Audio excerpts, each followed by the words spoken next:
welcome back to a little installment of something about chemistry. What is the topic? Oh yeah, it's determining oxidation states.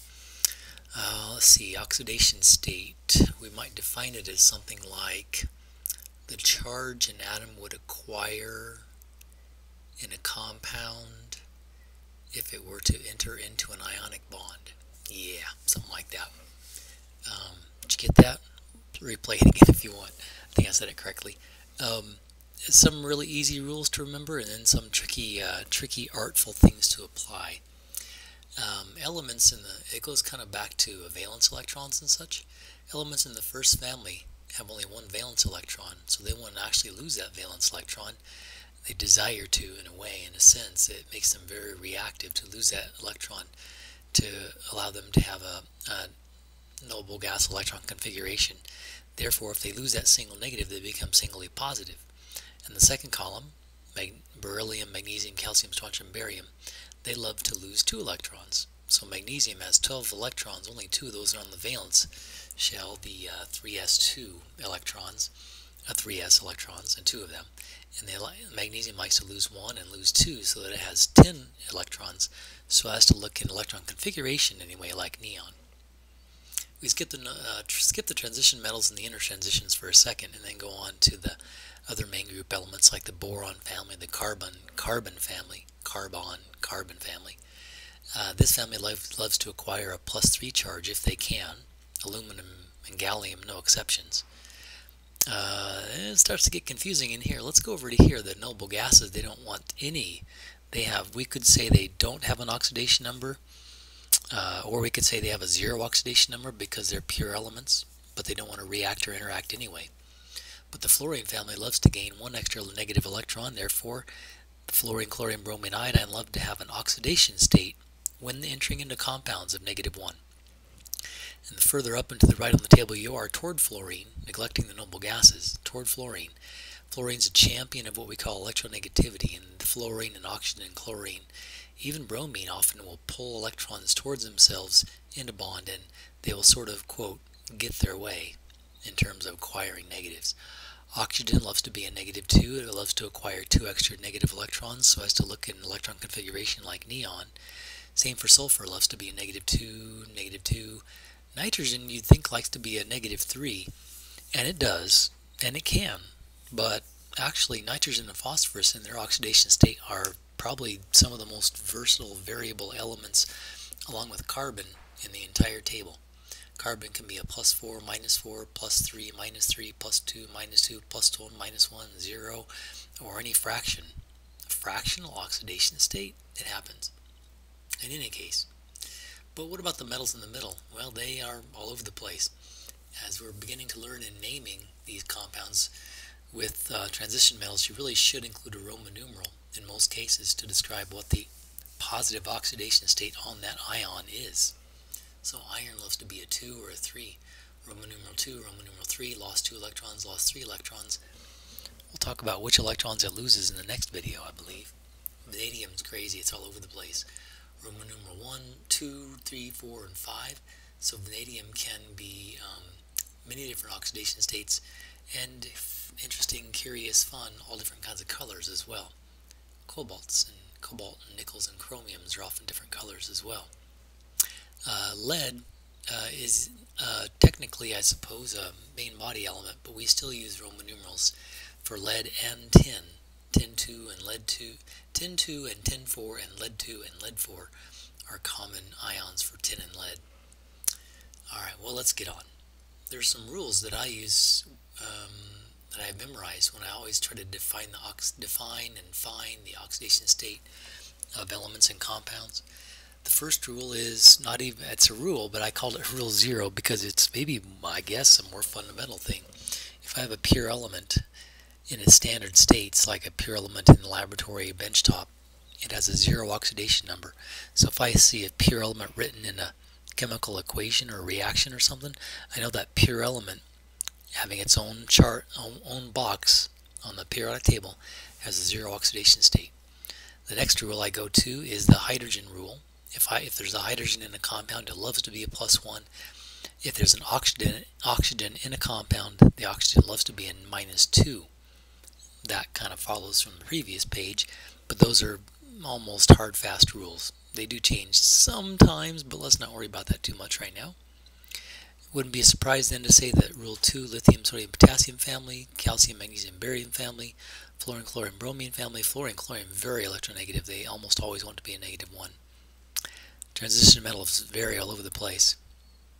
And also, the more highly electronegative an atom is, the more likely that atom is to, quote, get its way in terms of pulling electrons towards itself. Before I look at those, let me remind you, but maybe you don't even know yet. Some of you that have not studied Chapter 4 don't know, or the topic of bonding, that the more electronegative atoms love to pull electrons towards themselves in a bond. So fluorine, chlorine, oxygen, very electronegative. We ignore the noble gases because they don't pull electrons for anything. They don't even want to react. On the other hand, francium, if we could find any, cesium, barium, strontium, rubidium, they do not want to pull electrons. So these are very not electronegative. We could say they're electropositive. And the metals in the middle are fairly not too electronegative, but the further up and to the right I go toward the nonmetals, and especially the smaller atoms, love to pull electrons towards themselves. So the fluorine, chlorine, oxygen almost always get the -1, -1, -2. So, let's see. Down below I described some kind of a color scheme, but let me get to that in a second. So here's some typical common compounds. NaCl, table salt. Chlorine's in the -1 family, sodium's in the +1 family. H2O, water. Oxygen's in the -2 family, hydrogen's in the +1 family, and then also goes with this number 1 rule I wrote right here. Oh, and plus, do you recognize that indeed does balance? Because if I have 2 positive ones, that's +2, and that's -2. Hydrogen loves to be a +1. What does that force nitrogen to be? Nitrogen, phosphorus, carbon, the transition metals are often forced to be particular oxidation states depending on what they're bonded with or who they're buddied up with. So if I have 3 positives of hydrogen, 3 positive ones of hydrogen, that forces nitrogen to be -1. So far all the charges balance out, but you see down here the charges may not balance out. Hydrogen loves to be a +1. 4 times +1 is +4. That forces this carbon in this compound to be a -4. Although carbon's not always -4, it can be many things. 4 times -2 is -8, so I might think this sulfur should be a +8, and it would, if this was not an ion. But being an ion, having 2 negative charge, this sulfate ion has 2 negatives too many overall, so let me have the sulfur be a +6. Add that to a -8 to get -2 overall. Here's a worried face by this hydrogen peroxide. The peroxide ion's confusing, uncomfortable. Oxidation state of -1 for the oxygen. So let me brush that aside. Let me go back down to here and show you how I kind of reason through some more of these.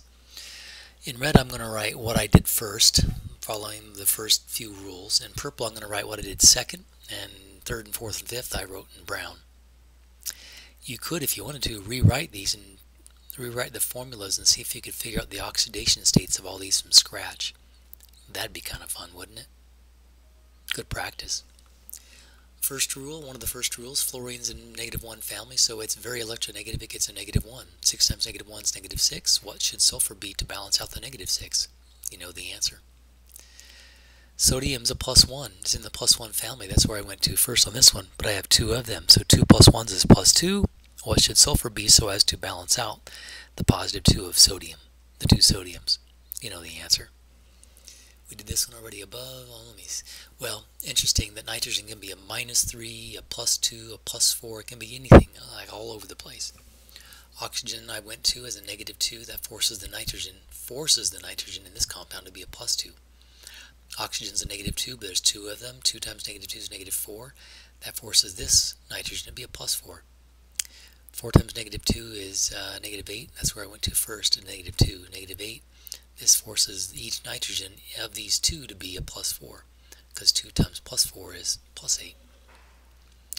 Transition metals, chlorine's in the -1 family, so -1 for the oxidation state. 3 times -1 is -3. What does that force iron to be in order to balance that out? -3, +3. Do you know your polyatomic ions yet? The special groups of covalently bonded You don't know bonding yet, but sorry about that. Polyatomic ions that stick together and have a common known structure and charge. This nitrate ion is famous for being a -1. If I have two -1s, what does that force iron to be? 2 plus. Bromine's in the -1 family. I went to that one first. So if I have two -1s, what does that force this cobalt to be? +2. Sulfate's a famous polyatomic ion for having a -2 charge, SO4 2 minus. If I have three -2s, what does that force each of these cobalts to be in order to balance out the -6? 3 times plus 3 times 2 is +6. Here's some crazy vanadium examples. Vanadium iodide, two iodines, each one -1 charge, oxidation state. Two -1s is -2, so +2. Oxygen's a -2 times 3 -6. What should vanadium be each of these two to balance out the -6? I know I'm going quickly. You can rewind, you can pause, you can go back. Please ask questions later. Carbonate ion, you should know the carbonate ion is a -2 ion. So 2 times -2 is -4, +4. Acetate ion is a -1. 5 times -1 is -5, +5, balances out. -1 for the chlorine forces phosphorus to be a +3 because there's 3 negatives. -2 for the oxygen, 2 times -2 is -8. Oh, duh, I can multiply. 2 times -2 is -4 and +4. 2 times -2 is -6 and +6. Yeah, here's some more molecules that wouldn't necessarily see what the selenium oxidation state is until you look at the chlorine and think it's in a highly electronegative column, -1. So 2 -1s, how about -2? 2 -1s, oh, 2 +1s, that's tricky, isn't it? Sulfur chloride compound, I don't remember the bonding in that molecule, but it would be, chihuahua, don't do that, there we go. Oh, dang it, there we go. Oh yeah, so 2 -1s and 2 +1s, 2 sulfurs, 2 chlorines bonded together. Oxidation states. We'll talk a lot more about bonding in the next few chapters. Chlorine's negative, actually I went to oxygen first, I did. -2 for the oxygen, chlorine's in the -1 family. I'm thinking this would be a -1, this would be a -2, that's 2 times -2 is -4, -5, -6, to make that, force that sulfur to be a +6. -2 times 3 is -6, 2 times +3 is +6, each phosphorus is in the +3 oxidation state. But if I change up the number of oxygens, that can totally change the oxidation state of phosphorus. So -2 times 10 is -20. 4 times what gives you +20? You know the answer. Each phosphorus in this P4O10 tetraphosphorus decoxide is +5 oxidation state. This, oh yeah, how about a group of ions here? Here's the hydroxide ion. The first one of the first rules says hydrogen's a +1, oxygen's a -2. So -2 and +1 make -1 overall. -2 times 3 is -6, +5 is -1. -2 times 4 is -8, +6 is -2. This polyatomic ion has a -2 charge overall. -2 times 4 is -8, +5 is -3. -2 times 3 is -6, +4 is -2. So I've determined these red ones first, oxygen, hydrogen, etc. Then I go to the purple ones and try to figure out what are my other atoms in that compound being forced to take on as an oxidation state. -2 times 3 is -6. Hydrogen is a +1, so what must, oh yeah, see this bicarbonate is very similar to the carbonate. We just throw an H plus on there. So if I throw an H plus on there, that actually doesn't change the oxidation state of carbon. It keeps it the same. I just reduce the charge overall by 1. Hydrogen loves to be a +1. 4 times +1 is 4. I made a mistake. I gotta go fix it. Let me fix this on the, let me fix that right now or I'm gonna lose track of it. Nah, I'm in too much of a hurry. You can fix it. I'll fix it on the PDF. Yeah, hydrogen's a +1, so 4 times +1 is 4. This should be a -3, correct? -3. -3. -3. Make that a -3. +4 gives a +1 charge for that ammonium ion.